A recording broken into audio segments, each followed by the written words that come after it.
Buenos días y bienvenidos a todos. Good morning and welcome, everyone.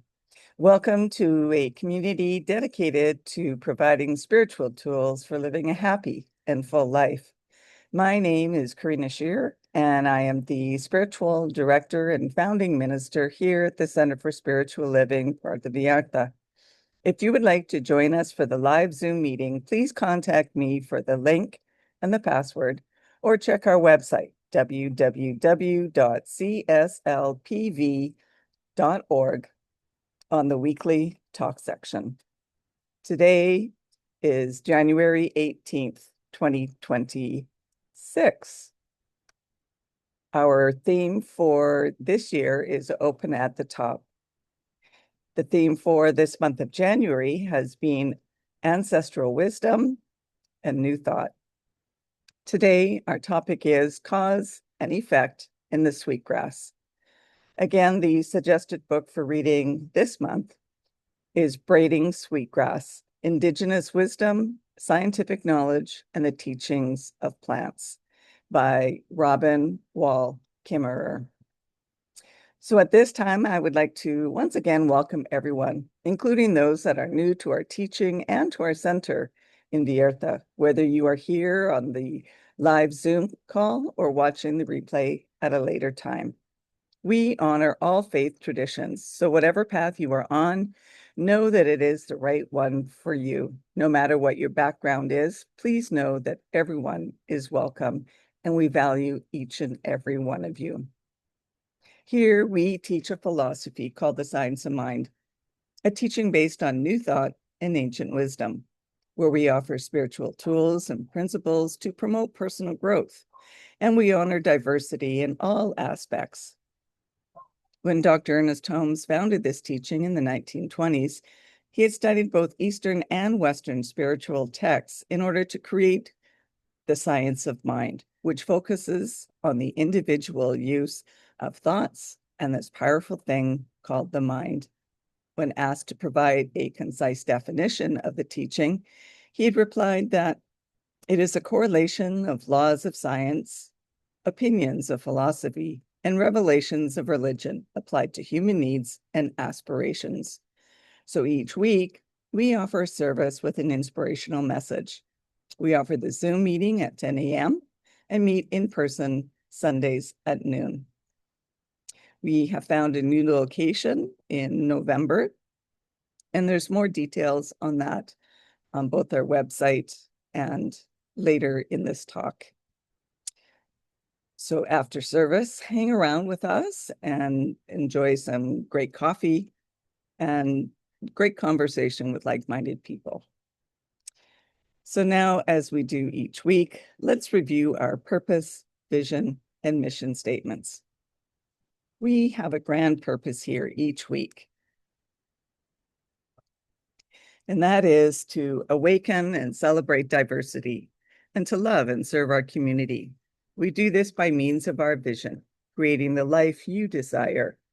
And this is supported by our mission to provide spiritual tools for personal growth and transformation. More on these can be found on our website under their own drop-down file as well. And now, as we have been continuing our tradition of reading a spiritual mind treatment from the Creative Thought magazine, today I will be reading from January 18, 2014. As you may know, spiritual mind treatment is always done in the first person. So I invite you to gently close your eyes and take these words as your own, if you so choose. There is one God, one mind, one ever-present source of all. It is good, it is love, it is joy. I individualize this one. God in me, as me, is me. The infinite mind of God fills me with the truth. I am worthy because I am God individualized. The highest good is what is revealed here and now. That which is truly good for one is good for all concerned. As I believe, it is done. What I expect is what happens. It is the Father within that does the work, revealing all the good that I desire. I am worthy of all of this. I am the beloved. The kingdom in all its goodness has already been given. I accept this truth. I expand my consciousness to include greater good. Anything I can dream of or desire is already in existence in mind. I ready myself to receive this now. I see myself joyously accepting this good. I give myself permission to dream big, and my dreams are fulfilled. I ready myself to accept an expanded consciousness of the good I desire. I accept my good. I am thankful for the expansion of my consciousness. I am grateful to the source of all. I rejoice in the fulfillment of my word here and now. I release it to law, and so it is. And that was originally submitted by licensed practitioner Melissa Blevins from Hawaii. And so now, this week, we explore the creative process and the richness of partnering with the natural world, inspired by the indigenous wisdom of the Potawatomi people, as well as Chapter 4 of the Science of Mind. And I'm going to start today with the story from Braiding Sweetgrass, The Teachings of Grass. Lena, the gray-haired elder, led Robin through the meadow in a search for sweetgrass. It's our way, she said, to take only what we need. I've always been told that you never take more than half. After scattering a bit of tobacco to the ground with her thanks. You know this, she said, to always leave a gift for the plants, to ask if we might take them. It would be rude not to ask first. Only then did she stoop and pinch off a grass stem at its base, careful not to disturb the roots. The most important thing was to remember what Lena's grandmother had always told her. If we use a plant respectfully, it will stay with us and flourish. If we ignore it, it will go away. If we don't give it respect, it will leave us. Lena said, this place always gives good sweetgrass, since we tend to it right. But other places, it gets hard to find. I'm thinking they might not be picking right. Some people, they're in a hurry and they pull up the whole plant.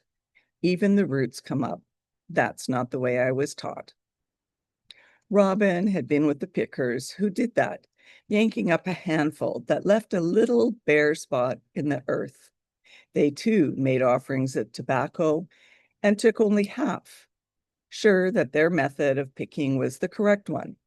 They were defensive about the charges that their harvesting was depleting the sweetgrass. Robin, the professor of botany, wanted to know which method was best for the sweetgrass population, a true joining of her Potawatomi upbringing and her academic career. See, she suggested this idea to her student, Lori, for her thesis. The dean was skeptical that this could be a project of merit. Anyone knows that harvesting a plant will harm the population. You're wasting your time. And I'm afraid I don't find this whole traditional knowledge thing very convincing. Lori identified and marked off 3 strong patches of sweetgrass and carefully counted every stem. 1 patch would be harvested by pinching, 1 by pulling, and 1, the control, would be left completely alone. For 2 years, the patches were observed, and they were harvested at the appropriate times, never more than half. At the end of the experiment, Lori counted 1 last time every single stem.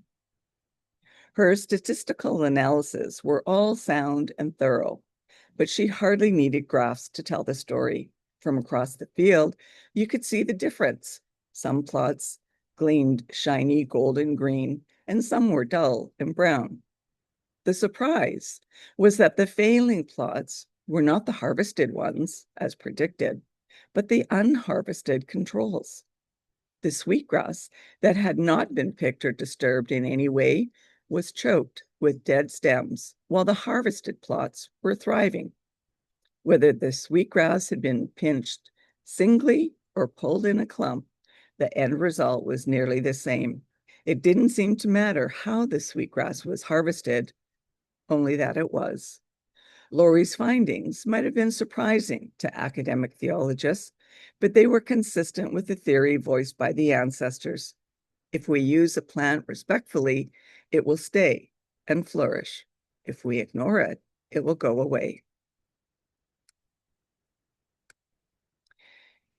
And so that was the story from Braiding Sweetgrass by Robin Wall Kimmerer. And here is a quote from Dr. Ernest Holmes. He said, "Infinite and immutable as the law is, ever present and available as it must be, the potential possibility of all human probability, it must flow through us in order to manifest for us."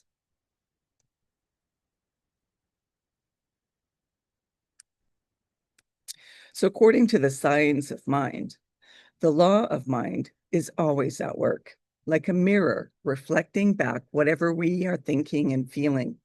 It doesn't judge or pick favorites. It just takes the impressions we give it through our thoughts and our emotions, and then shows them to us in the form of our experiences. This means our inner world is constantly shaping our outer world, whether we realize it or not. We're not just along for the ride, we're actually co-creators with the divine. And the law of mind is the mechanism of that creative process. When we become more aware and intentional about what we're thinking and feeling, we start to see real changes in our lives as well as in the world around us.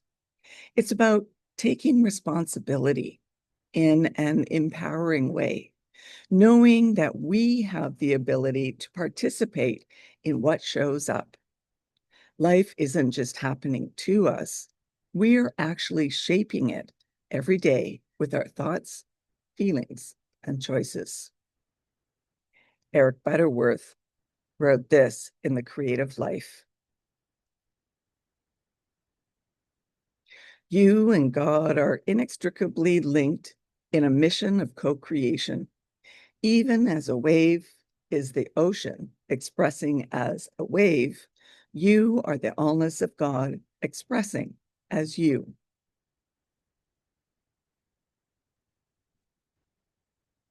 So in the science of mind, we see humanity as a unique and beautiful expression of the divine, each of us participating in the creative process of cause and effect. Our thoughts and our beliefs press into the law of mind, which faithfully reflects them back as the circumstances of our lives. This means that our thinking has real power. What we dwell on shapes what we experience.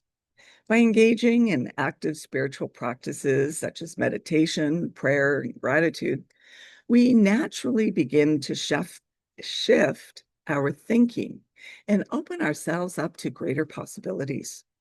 Every choice we make, every thought we nurture, becomes a seed planted in the law, capable of bringing forth new experiences.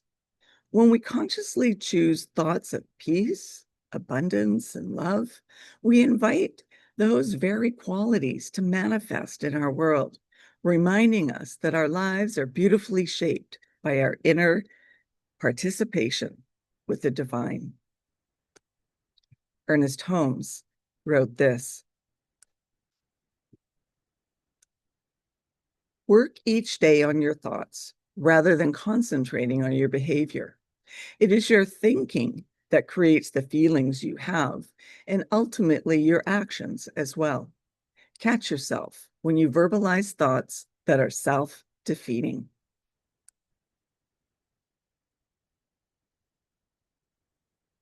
So sharing the cause and effect in the sweetgrass story, we learn that the Potawatomi people, who are the indigenous people native to the shores of Lake Michigan, they also believe in co-creation with the divine. The Sweetgrass story shows how respectful, intentional action, taking only what you need, giving thanks, and tending to the earth, leads to a flourishing, while neglect or careless harvesting causes decline. This beautifully mirrors the science of mind teaching that our thoughts and actions impress upon the law of mind, which then reflects those choices back to us. When we engage in actual spiritual practice and cooperation with the natural world, we honor the divine presence in all things. The story reminds us that our choices do matter. By practicing gratitude, respect, and mindful stewardship, we participate in a sacred interdependence, co-creating world where all life can thrive. In the light of the heart, Roy Bennett wrote this: instead of worrying about what you cannot control, shift your energy to what you can create.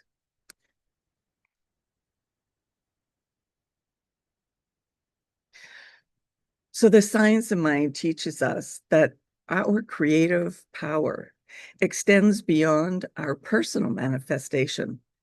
We are called to respectfully partner with the natural world, recognizing our shared divinity and interconnectedness. This aligns beautifully to our Center for Spiritual Living global vision, which says, we envision a world in which we live and grow as one global family that respects and honors the interconnectedness of all life, a world where this kinship with all life prospers and connects through the guidance of spiritual wisdom and experience.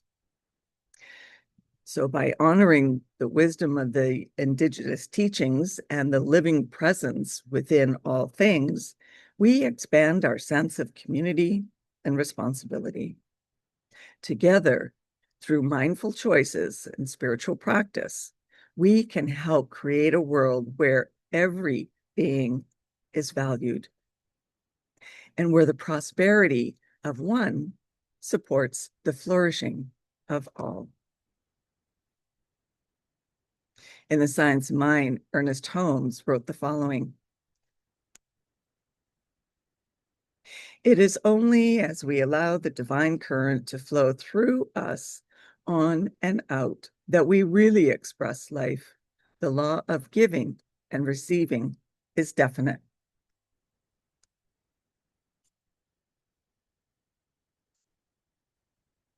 So, in conclusion, joining our knowledge of the creative process with the indigenous wisdom deepens our understanding of spiritual principles by emphasizing the interconnectedness of all life and our shared responsibility as co-creators. Manifesting a life that works for the individual is not enough. Indigenous teachings echo this, reminding us that respectful, reciprocal relationships with the natural world and each other are essential for individual and collective well-being. To make a significant difference, the shift in approach must be intentional.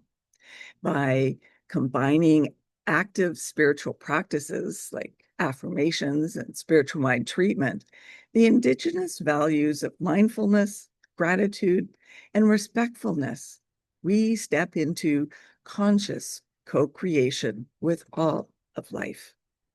When we get curious and work together, the possibilities for manifesting good for all are truly infinite. This is a world that works for everyone. So take a few moments today and this week to reflect on your relationship with the living world around you and ask yourself, how aware am I of co-creating with all life? And notice the many forms of life that you encounter each day. plants, animals, people, even the land itself. And ask yourself, am I consciously co-creating with them, making choices that support the collective good of all beings? In your prayer or meditation practice, do you include every living thing? Or do you focus mostly on your own needs? Imagine what might shift if your spiritual practice extended to embrace the wholeness of life, offering blessings, gratitude, and intentions for the well-being of all. In your daily practice, try including new aspects of humanity and nature. For example, speak a prayer for the local wildlife, knowing their health and safety. And in your meditation, spend some time sending love and healing to an endangered native plant or animal in your area. And I'll leave you today with this final quote.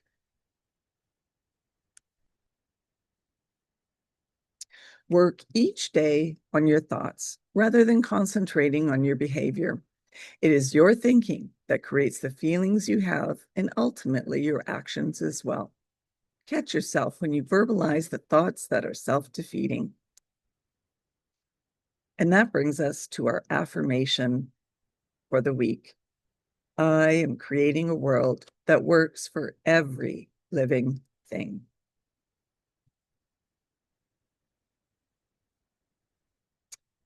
And now it's time for news and updates at our center. We are now meeting at our new location of the Living Room Bookstore and Cafe in Cinco de Diciembre. The location is updated on our website. And if you are interested in learning more about the science of mind teaching, we do offer courses via Zoom as well as in person. So contact me or check our website to find out details. There's also a survey on our website for input for upcoming courses that you would like. So please check that out so that we can plan dates for them. And if you would like a one-on-one connection for a spiritual mind treatment, please contact me so we can arrange this. If you would like to commit to being a member of the Center for Spiritual Living Puerto Vallarta for this current year, as membership is renewed annually, or if you would like to be on our board of trustees, please contact me so that you can be sent the current forms.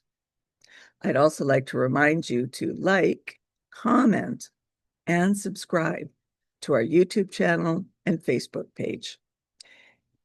And let me know if you would like to receive our weekly posts on Substack.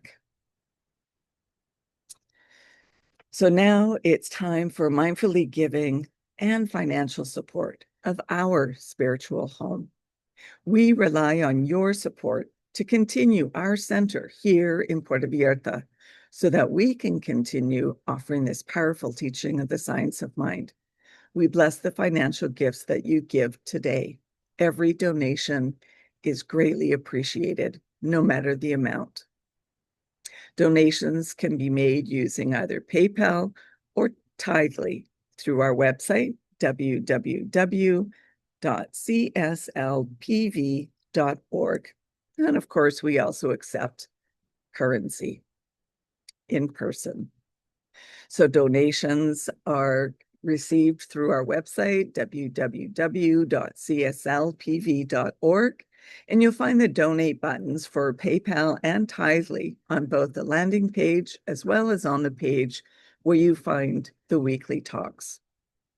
Alternatively, you can still mail in a paper check by addressing it to CSLPV number 403, 2125 Birch Road, Kelowna, BC, V1Y8N1.